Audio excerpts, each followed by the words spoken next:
Your news, your views, your values. This is WMNF Tampa 88.5 FM. WMNF's Tropical Heat Wave returns May 10th to the Cuban Club with an explosive lineup of artists from Cheo, the Black Honkies Band, Tribal Style, GA20, Chuck Prophet, and more. Dance under the stars, discover your favorite new band, and join thousands of music lovers for one epic night in Ybor City. Tickets at tropicalheatwave.org.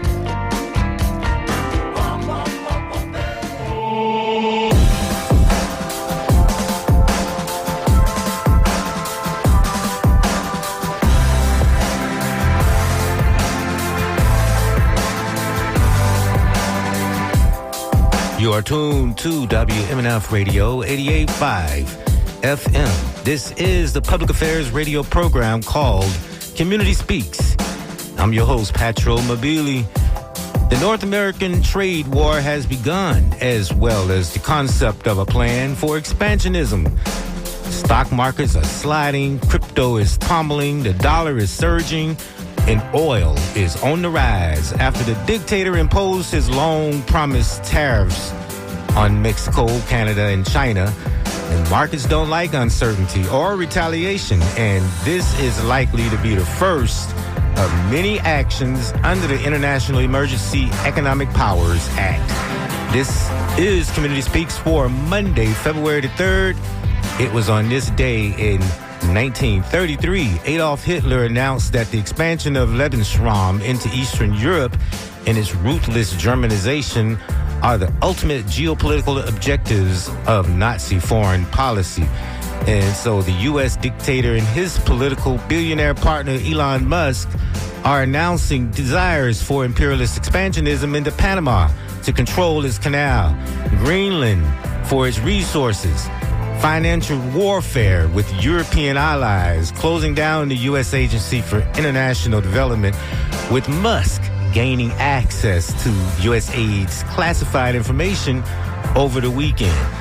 So the dictator and the Secretary of State Marco Rubio have imposed an unprecedented freeze on foreign assistance that has shut down much of USAID's humanitarian, development, and security programs worldwide, compelling thousands of layoffs by aid organizations and ordered furloughs and leaves that have gutted the agency's leadership and staff in Washington.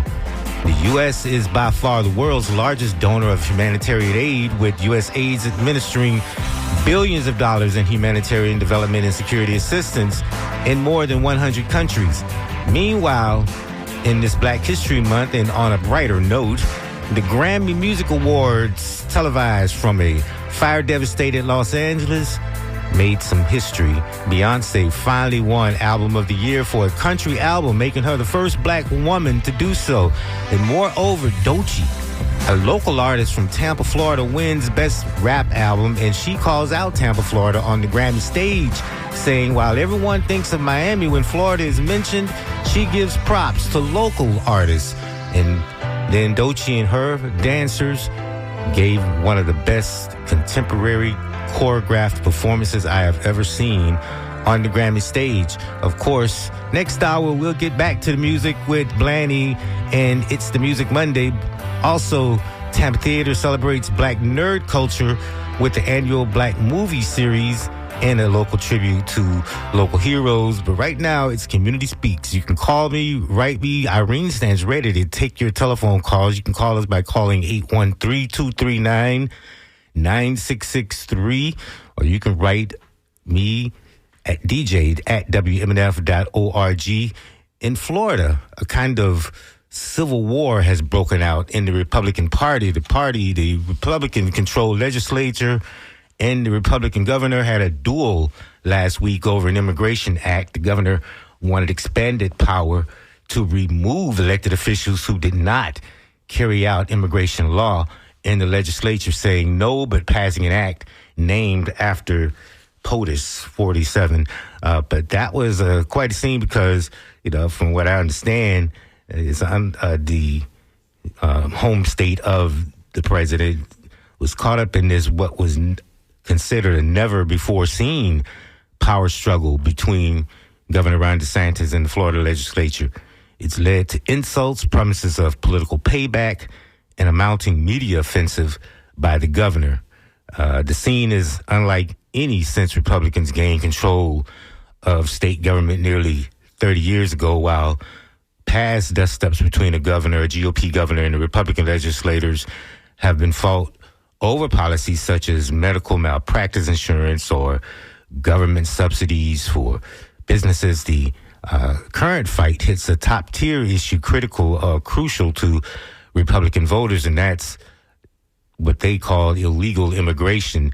But DeSantis, in a move he said was meant to support the president's efforts to squelch illegal immigration, called legislators to come to Tallahassee on last Monday, and when they arrived, they promptly closed his special session, called their own, and passed a bill that did not contain all of the asks that the governor had requested, and legislative leaders insisted their bill was crafted after consulting with the White House. So for neither side so far is backing down, and there's a chance that the fight will drag on through the regular session that starts in early March and beyond. But more than a dozen lobbyists, consultants, and legislators have talked to the media and on varied media on how they think things will end up, but all can agree what really matters is what the president wants. So they're still kowtowing as a party to the president, who has been pretty quiet on what's happening here in Florida. He hasn't chimed in, so they really are waiting to see what he has to say here in the state of Florida. But it's an ugly scene, because out of it is still coming some of the ugliest legislature, some of the worst laws that are being passed against human beings. We look at, especially think of Haitians, that they were given temporary protected status in this country, but only to be suddenly illegal in the state of Florida, who wants to send them back to a country that is really chaotic right now, violent, controlled by gangs, doesn't have a really effective government right now. It has a council that has elected a prime minister, but there is so much violence on the streets, especially poor people are under the threat of these gangs who see themselves as self-appointed power brokers in that country. And we're going to send people back to Haiti in the middle of all of that. Meanwhile, they're reconstituting or opening Guantanamo Bay, Cuba, which is not big enough to hold the amount of people that may end up being sent there to be detained, while this country figures out what it's trying to do, whether it cares about human rights or not. And we seem to just be waiting for something to happen in this country. But people need to get proactive now, because this guy in the White House is out of control with power. He really wants to seem like he's in control, but he really is not. And he's completely chaotic, and nothing really makes sense. If you want to increase construction, manufacturing inside the United States, if you think tariffs is going to achieve that, I think that shows a complete misunderstanding of global economics, of how things work, how countries think and work things out. This is no way to force countries to act in your stead. It sounds like the United States under this guy is just showing its greed and its fears, and exploiting those fears of others, creating greater chaos, racist policies inside this country. And people were warned about it. The 77 million people who went and voted for all of this chaos were warned. Everything that we said was going to happen is coming true. We were the truth tellers. We were the ones trying to stop all of this. In the meantime, we are really struggling to wonder what's going to happen. But I'm certain that with pulling back on tariffs against Mexico this morning, POTUS looked at the markets and decided that that's a bad look for him when stock markets are tumbling, And I'm talking stock markets around the world are tumbling in the middle of all of this chaos. And he had to do some kind of a give on tariffs. And so he starts with Mexico. Mexican president decided to have a negotiation. It seems like tariffs are being used as a negotiating strategy. Mexico being on our southern borders and constantly under threat from the United States. But, to think that Mexico alone is responsible for fentanyl coming into the United States, what's really responsible for fentanyl is the market inside the United States. And until you figure out how to reach the root causes of that without jailing people, without promising prison for users as well as dealers, you're not going to solve this problem through tariffs. The idea that fentanyl, they can just snap a finger in Mexico and decide fentanyl, which is a global commodity, oftentimes coming from way as far away as China, is being manufactured, or they can stop it from coming over the border just by waving a wand or snapping their fingers, is really a spurious act spurious thinking on the part of this president, and it's just gaming the global system to get companies to get countries to bow down to him. None of that's gonna work. The increase in chaos is happening, and the increase in chaos inside this country is happening. Of course, we warned you about rising prices, and this POTUS is not even concerned about rising prices anymore, as he claimed to during the campaigns. And so with all of this happening, with oil on the rise, prices on the rise, countries promising retaliation against the tariffs that are being imposed upon them. Meanwhile, with worker shortages and the mass deportations, the only people who are happy about all of that are private prisons, or just prisons in general, who feel like they are going to benefit dramatically from having to find a place to hold these people, because Guantanamo Bay is not going to be sufficient enough to hold the numbers of people that will be snatched up, and especially when more places are under threat where it used to be safe from ICE agents, such as schools and hospitals and churches. I think hospitals are still safe at the moment, but who knows how long that's going to last, when this guy needs to make himself look like a strong man, because that's part of the image that a lot of the MAGA voters talk about and think about when they think of this guy, is that he doesn't take anything off anybody. He's a strong man, and that's what we need. But this guy is chaotic and shows just how much he does not understand about global economics. So I guess we can count our blessings on Mexico, because it shows that he can blink. As I said right from the beginning, right after the election, that the stock market will be the thing to watch in order to determine the behavior of this president. And we've seen that on display this morning with stock markets globally falling. There was a blink on Mexico, and the Mexican president, Claudia Sheinbaum, said that the planned tariffs were on hold for a month to give time for further negotiations. And I think this has a lot to do with Wall Street repairing its losses after Mexico announced its tariffs delayed. And as I said, the United States will delay its tariffs on imports by 1 month, easing some of the worries about a potential trade war. The stock market is going to be the thing, I believe, that's going to show how his behavior is going to be, how you can resist some of what the chaos that we're seeing. But Mexico will send some National Guards to his northern border. I guess that's part of the negotiation. It reinforced the northern border with 10,000 members of the National Guard immediately to stop drug trafficking from Mexico to the United States. And as I said, in particular, fentanyl. The Mexican president added that the U.S. had committed to work to stop the trafficking of high-powered weapons to Mexico. So guns trafficking to Mexico. The United States and Mexico, as I said, have agreed to suspend these tariffs. And Mexico had requested a call on Friday so that they can have this negotiation, and this is what the outcome was.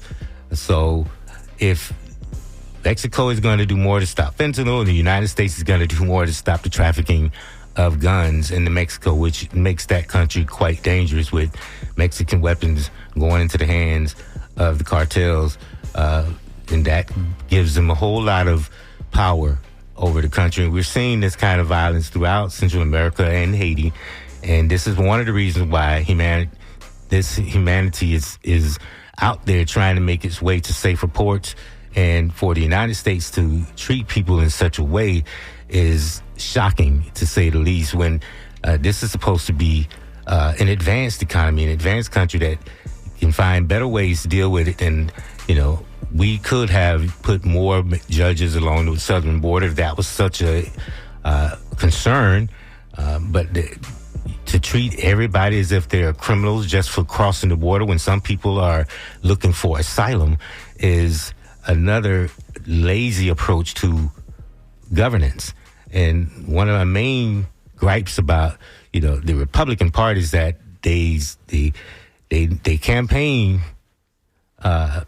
they have a lot of words to use during the campaigns. They make a lot of promises. They know how to mimic the working class, but they are constantly making bedfellows with billionaire class.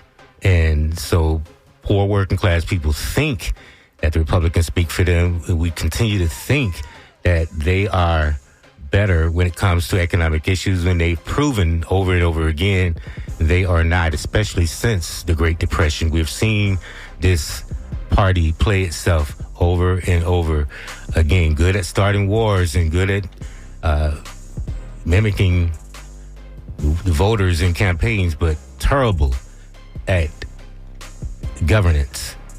So we're going to continue to talk about these issues, but I do want to hear from you. We are halfway almost through the program, and we're going to turn to you to see what you have to add to the conversation and where we go from here. Do you support these tariffs? Do you see it as a negotiation tactic? 813-239-9663 is the number to call. Or you can write me, DJ, at WMNF.org. You are already writing, and I'm glad to see that there's so many people who are weighing in. And so a lot of people showing some surprise at what is happening, some people not so surprised. One emailer has written that they are surprised that Trump doesn't demand that Mexico flood its citizens with American guns. And like I said, that has been part of the negotiation this morning, where U.S. guns will no longer flood, that the United States side will continue to monitor the gun trafficking from the United States into Mexico, something that we are going to hold this country hard and fast to see whether or not this is not just more bluster on the part or just an empty promise on the part of this president. 813-239-9663. 813-239-9663 is the number to call. And certainly we want to give credence to people who go to get into power by elections, but sometimes elections are just as people who have bad intentions use elections to get in power and begin to act in other ways, violate their promises or forget the good promises that they made. But we will give credence to those who win their elections. 813-239-9663. But one of the things that when we turn to the state of Florida is not a good look to see the governor interested only and giving himself the kind of power to remove elected officials from office. And that, too, is a troubling sign to see that sort of thing happen. 813-239-9663. I see quite a few of you are calling. For some reason, I'm not able to get those calls right now, but we'll continue to try to get those calls. I see a lot of you want to weigh in on what is happening in the news. And, of course, next hour, we're going to get back to the music with It's the Music Monday. Right now, you are tuned to Community Speaks here on your non-commercial radio station, WMNF. And we're going to be continuing to talk through these issues as they happen. We know that there's a lot of chaos going on, but the world is knowable. The world is knowable. We can understand and follow what is happening, what is motivating people who are in power.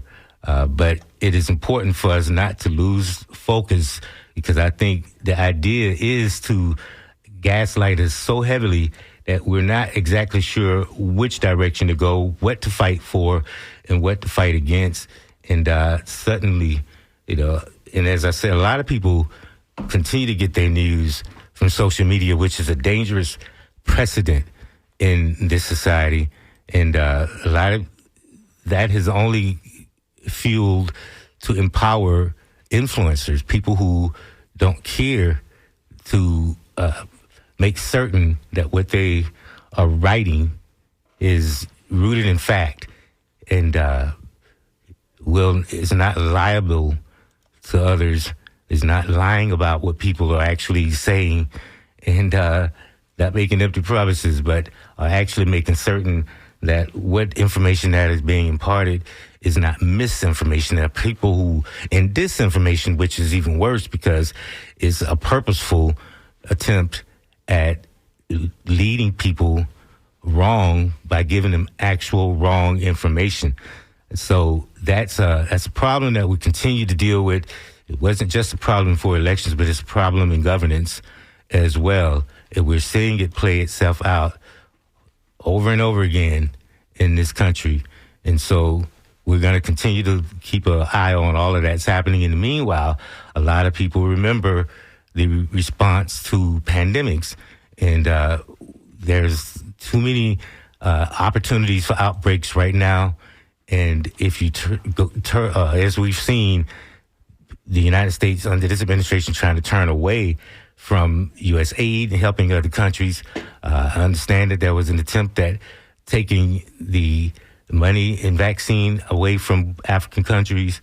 And this is a critical time when the African continent is still dealing with certain outbreaks that hasn't grown to pandemic levels, but could. And of course, we know that the African continent suffered greatly 40 years ago under the AIDS outbreak, and we've been very it's been very crucial for the world to respond and continue to make certain that aid continues to go and to help one of the poorest continents that's dealt with these outbreaks over and over again. And if you take vaccines away, if you take treatments away, that's the collective burial of a people. And we see all kinds of misinformation when it comes to public health and the issues of the newer outbreaks that we are seeing happening. The making up of stories when it comes to not just vaccines, but especially right here in Florida, there's a contingency officer in general is making a lot of noises, using libertarian fears in politics over fluoride. And so some communities have begun to respond to that, because I think people would like thinking are in city councils around the state and are starting to take fluoride out of water, even though it was just a 0.7 inclusion of fluoride in water systems in the United States. A lot of the studies that have been cited were studies that were carried out in China, not inside the United States. And we're talking about a far larger dose of fluoride in water, over 1.5% dose, milligram a liter. And we're just talking 0.7 in the United States. And so how that leads to lowered IQ is still an open. It's a wonder that people are still trying to push that idea. But when people in power, such as the Surgeon General, talks like that, and some communities begin to react like that, that's a danger to public health. And it's something that we have to continue to talk about. 813-239-9663 is the number to hold. Hopefully we can get more of you on the line. Let's go and see what, we can get some of you on the line. Let's go and see what Jim in Riverview has to add to the conversation here on Community Speaks. I want to thank you all for calling. Here is halfway through the program. Jim, you say what here on Community Speaks? Well, I agree with some of what you're saying, and I agree with some of what you're not saying. I believe I'm a Democrat that voted for Trump, and the reason I did was because in my heart, I believe Kamala was a complete embarrassment to our country, and I didn't believe in Biden and his son at all. Well, how is she an embarrassment? I mean, that's just a strange word when this guy has shown his embarrassed us a lot. She wouldn't even answer questions. I don't understand what that means. Every question that was offered to her, but that's not why I'm calling. Okay, go ahead. Like I said, I'm a Democrat and voted for Trump, and the reason I did was just because of that. Kamala, to me, was an embarrassment. But I also believe, and I think this country spoke. Everybody keeps saying, the country didn't speak. They didn't speak. I think they spoke about immigration.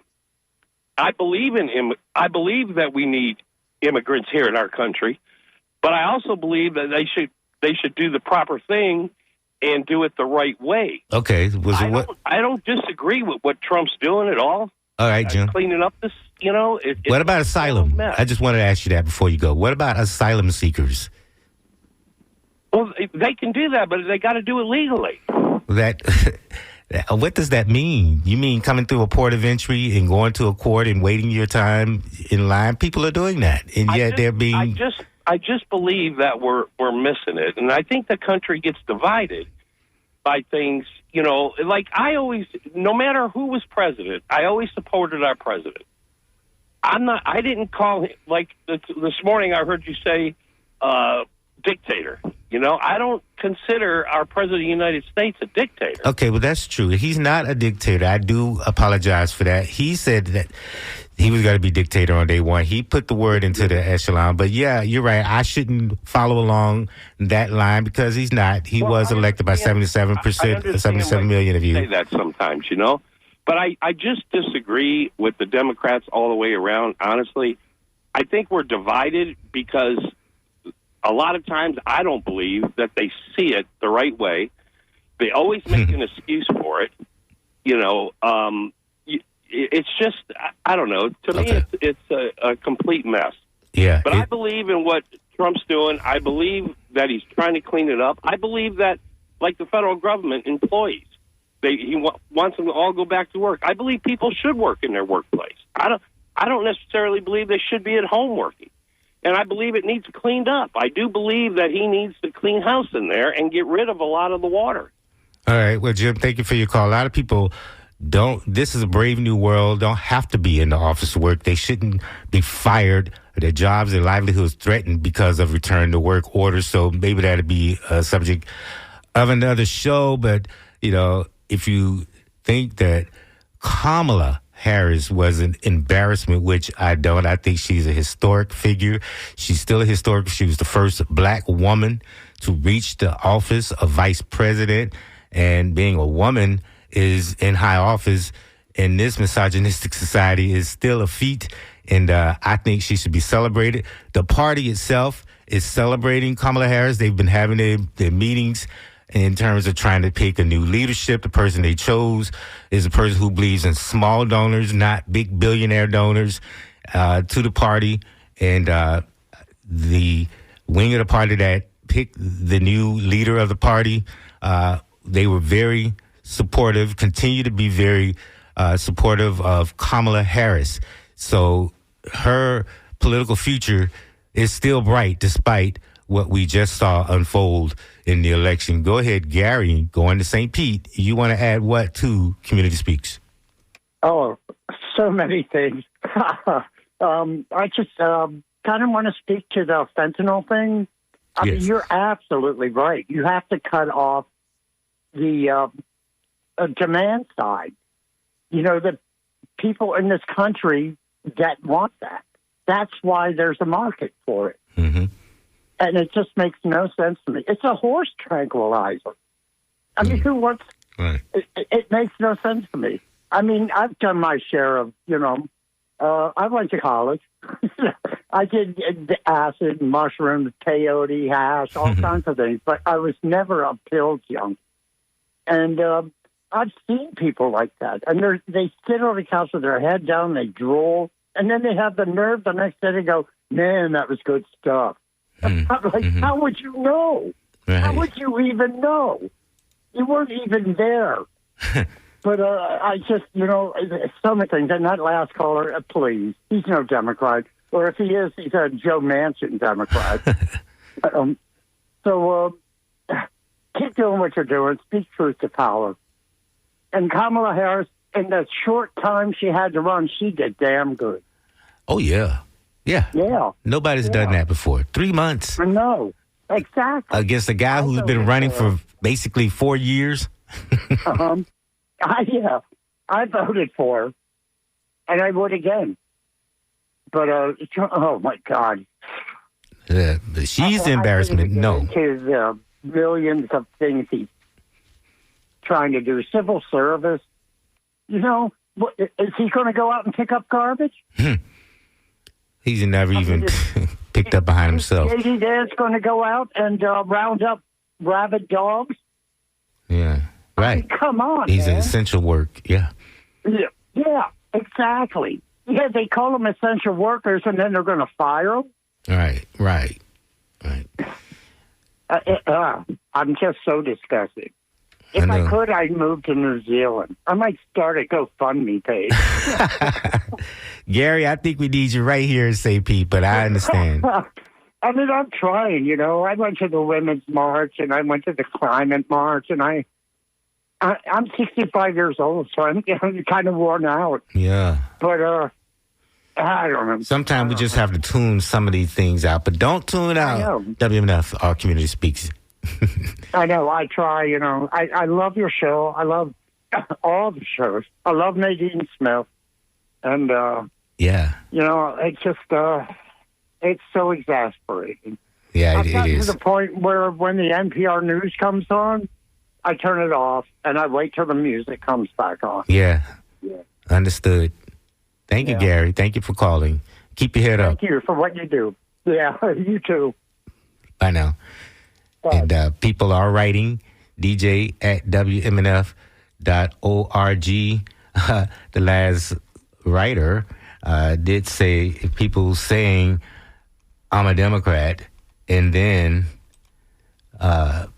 parroting Republican talking points would come out of the closet as Republicans, or perhaps more accurately as racists. We can get on with political discourse in this country. Calling for more honesty from people. 813-239-9663. Let's go to Clearwater. See what Chris has to say. Go ahead, Chris. Well, Billy, I hope we can have an intellectual conversation here regarding what you mentioned, that Florida Surgeon General Dr. Joseph Ladapo now discouraging fluoride, and he only did it, I think, a bit too late, 2 months after the federal court ruling, which was last September, and Ladapo did it in November. The federal court ruling last September against the EPA, who is the defendant, where Senior Judge Edward Chen wrote in the ruling, quote, the court finds that fluoridation of water at 0.7 milligrams per liter, or that's 7 parts per million, which is the EPA's current recommended level. He writes, the level presently considered optimal in the United States poses an unreasonable risk of reduced IQ in children. Based on what, Chris? Pardon me? Based on what? Well, based on the previous month, which was August of last year, the National Toxicology Program's report, which, as I told you on Sunday yesterday, that took 7 years. On the Sunday forum I mentioned this. It took 7 years for this lawsuit to produce the National Toxicology Program's report, which was a meta-analysis of 74 studies around the world. 74 studies around the world. Last January 6th, they published that in the Journal of American Medical Association Pediatrics. The study is entitled Fluoride Exposure and Children's IQ Score, a Systematic Review and Meta-Analysis, where they find that the IQ drops 1.63 points for every 1 part per million of fluoride. I'm not sure I'm buying any of it, but maybe we're going to have some of these these people who have done these studies on our two sides. We just don't have enough time to deal with it today, but the issue I was raising was the issue of public health, and you cite studies that are worldwide and often not peer-reviewed. This is dangerous. Just more libertarian fear-mongering. Let's go and see what Jeanette has to say in Clearwater. Jeanette, you say what? Hi. I just couldn't believe that man was saying he was a Democrat. There's no way a Democrat thinks that way. I mean, I'm sorry. It just doesn't make any sense to me. If you're a Democrat, you don't think there's nothing wrong with what's going on right now. And that's what he said. Right. I don't see anything wrong with what's going on right now. Like, even if you were a Republican, you should see something wrong with what's going on right now. Right. I mean, there's so much wrong with everything since he took office. Even before he took office, we saw so much crap going on, so much lying, so much conning, propaganda. I mean, now it's like everybody's just like, okay, we'll just accept that he's there now and we'll just deal with whatever. And, if it's not me getting kicked out of the country, then I don't care.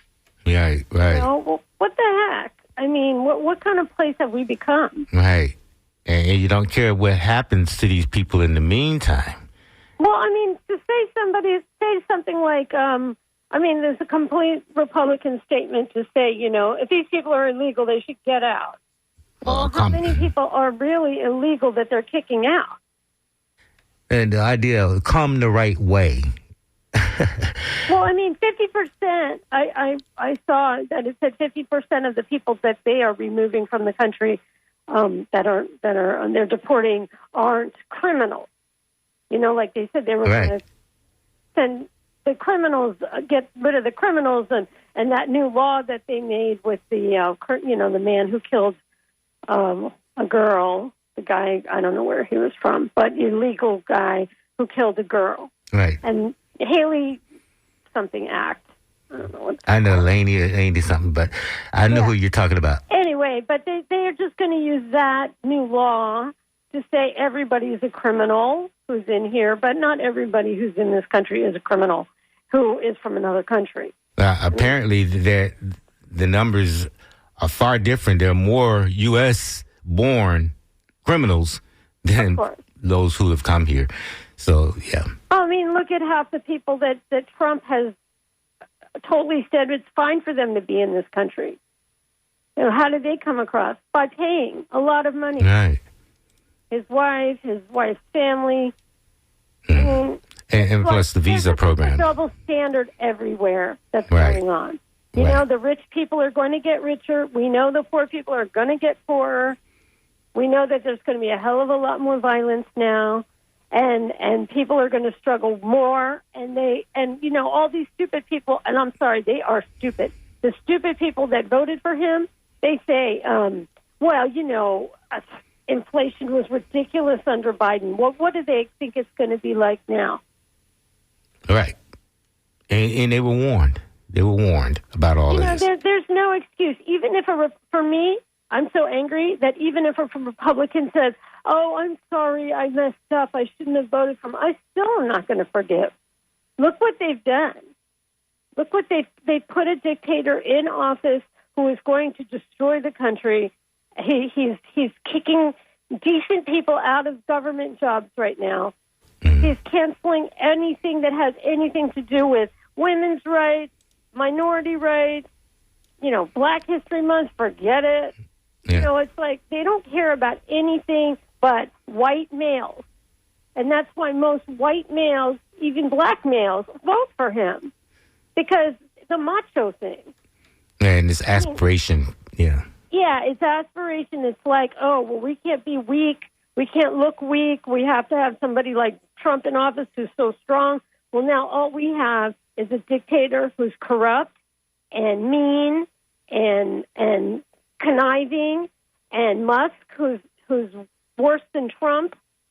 I mean, I don't even see a way out of it anymore. And when everybody's running around saying, well, be positive and look for the good, and, you know, where is the good? Tell me. The good is only in the pushback. Only in the resistance. We don't have any kind of protesting. If everybody's afraid to protest, if everybody's afraid to stand up for what they believe because they could go to jail, because we're going to end up having political prisoners here in this country just like they do in every other country these days. I'm just thinking, you know, the man who said he wanted to go to New Zealand, I'm thinking, why not go to New Zealand? Right. If they'll let you in. And the pardons of all the January 6 people, but and try to disgusting. Right. How disgusting is that? I mean, here we have this doesn't make any sense to me, right? We have a president. He's not my president, but we have a president who is doing everything. I guess he's doing a lot to help Israel, right? But then he lets out white supremacists out of jail that went through the legal process and were convicted, but they are those people that go out and kill Jews. Right. That's their goal. And that's your law and order campaign, so they... Right. And the law and order campaigns, that's a joke. I mean, everything is a joke with him. It's fine if we yell and scream about gay people and people in your schools raping your kids, which is another lie, you know, or going into the wrong restroom or whatever. But he lets out 1 million people who are going to go around killing people, who gathered and are like the Ku Klux Klan. Only, you know, they have shaved heads now, or they call themselves Proud Boys or whatever they call themselves. And he says, well, those people are fine people. Yeah, patriots. Yeah. They don't deserve to be in jail.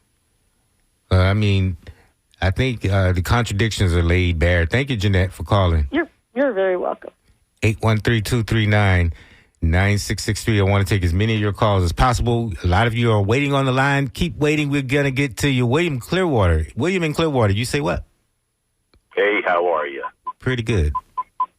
You know, I don't really believe that you guys understand any of this stuff. It's a one-way conversation, especially with the talk host. If you don't believe in it, you don't let them talk, but you let Jeanette, who is some nutcase, run on. Thank you, William. Thank you, William. Yeah. Okay, thank you very much. You sound more like the nutcase. Ken in Tampa, you want to add what to this conversation? Yes, sir. I'm trying to be productive with the conversation for everybody. Jeanette has her opinion, obviously, and I thought it was kind of humorous when she said maybe going to New Zealand would be a good idea if they let you in. She said, why not? I think the biggest problem with all this is both sides, Democrat and Republican, put their faith in politicians that they're not going to tell you the truth. They're not going to do anything but better themselves for when it comes down to what they're doing. But isn't that a broad statement? Some of them tell the truth. Some of them really try hard to be honest with the American people, and they're the ones who will get turned out of office, not the liars, not the ones who are clearly lying and breaking promises. Well, I mean, aren't we all painting with a broad brush when she says anybody who voted for somebody is stupid? Well, I mean, you were warned. Everybody, thank you, Ken. You were warned. I want to get as many callers as I possibly can. And talking in circles is not my thing. Madeira Beach. Let's go to Madeira Beach and see what Sharon has to add to this conversation. Go ahead, Sharon. You say what? Hi. I just feel like Trump is gaslighting us. He makes negative, shocking things every day. He's working overtime to do nasties, one right after another, just shooting them out. And I can't even remember things that happened 2 or 3 weeks ago because he just keeps doing it. And I do not appreciate what he's doing. He's putting our country in danger.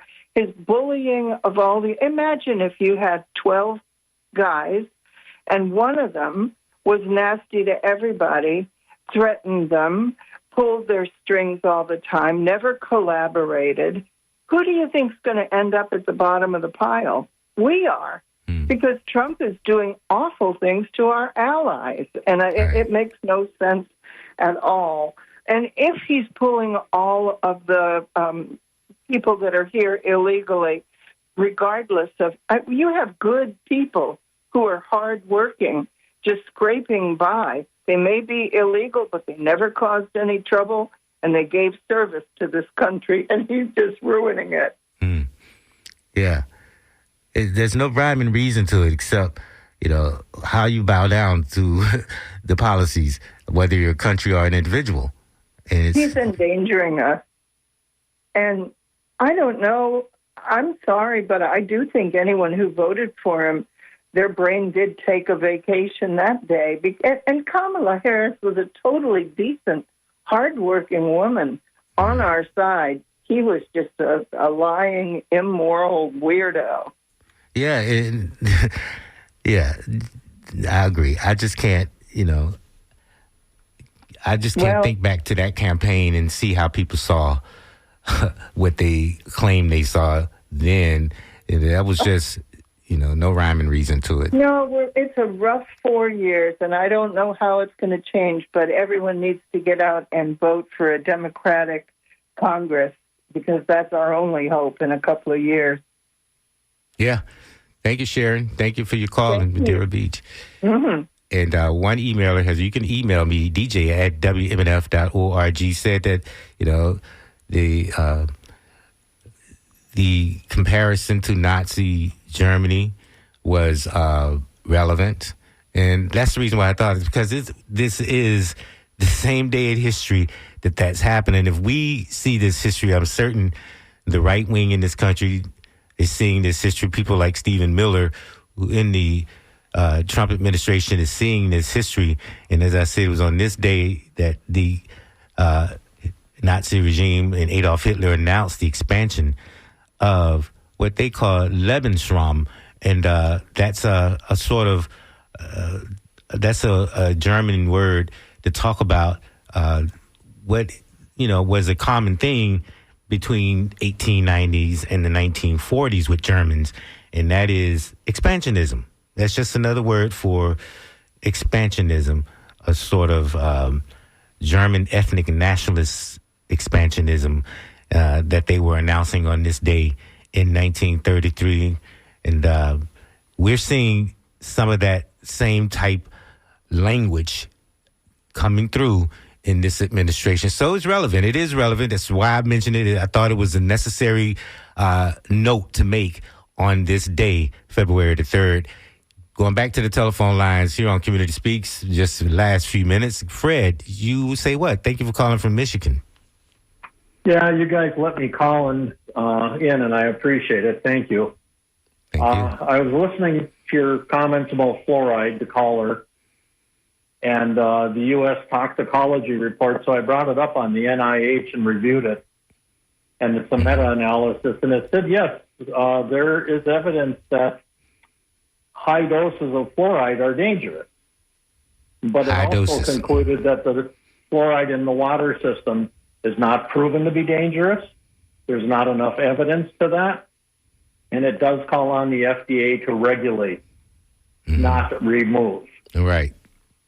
I sent you that article, and if it comes to you on Critical Speaker, I think you're going to get it. Okay. On your email, and I'm sure you're capable of looking it up. But the other thing I'd say on fascism is I just read on Benito Mussolini, who wrote the playbook on fascism that Hitler used, and Franco.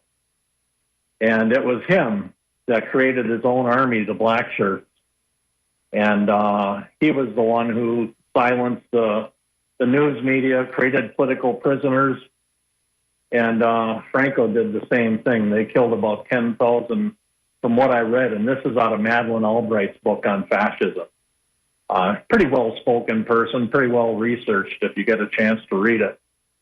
You know, the number of political prisoners they either imprisoned or killed.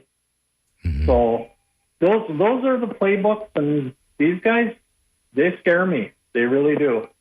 Yeah. I do wonder about some of the people's news sources, and it's up here, there, throughout our country when they say they never saw Kamala Harris, avoid all, speak, or she avoided all questions. I heard her say a lot. Me too. I heard her talk about her economic programs, her social programs. Maybe they didn't like what she said. Right, clearly. Okay, I'll let you go. Thank you for the call, but the EPA and that report do not say remove fluoride. Right. That's the libertarian thing. Okay. Thank you, Fred. Thank you for calling. Well, yeah, let me know what you think. Thank you. I will read it, and I will let you know. Yep. Bye-bye. Bye now. And of course, next hour, we're going to get back to the music with It's the Music Monday. So stay tuned for that. And I want to thank you all for your calls and emails. One emailer has written, Mary wrote, first, I voted for Harris. Second, no one voted for Elon Musk. Third, about a third of Americans didn't vote. And four, no one received the mandate. So I couldn't agree more, Mary. That is exactly what happened. And another emailer says Trump even refuses to be positive when he makes comments at Christmas and New Year's and the messages that he sends out. And also in the middle of a tragedy, he tries to go ahead and push more racist ideas against diversity and inclusion programs, equity and inclusion programs. And so doubling down on the racist Project 2025. And it's all about gaslighting. But, we have to prepare for the chaos, the world of chaos that is being created. And as I said, take a look at how the stock market reacts, because that might help regulate this president. So thank you for tuning in. There's so much more to say, so much more to write about. I know some of you are still waiting on the line. I wish there was a way I could put you through to be recorded, to record your comments. Maybe we'll figure out a way to do that in the coming days. But I'd like to, maybe throw one more in. Simone from Lakeland, you want to add one before we go? I got a few more minutes left. Yeah, real quick. It's Simon from Lakeland. Simon. On the Lebensraum, actually, that is not an expansionist view in the sense of your example, because that was a cultural expansion. Okay, Simon, thank you very much. Sorry about that. That's exactly what it is. It's an expansion.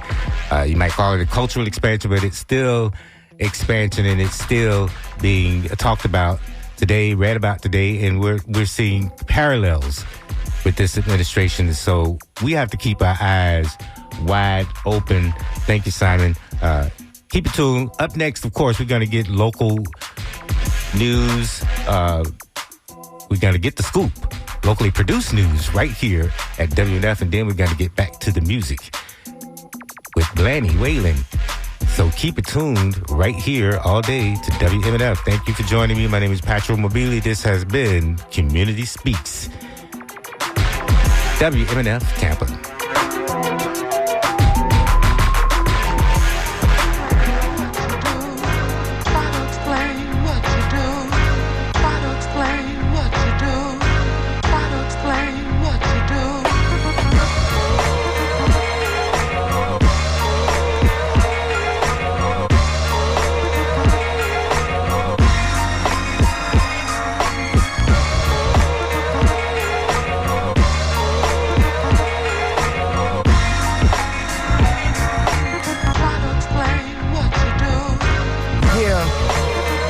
Serious note, this joint ain't even done yet. Probably gonna be one of my favorite ones. Where all them stars at?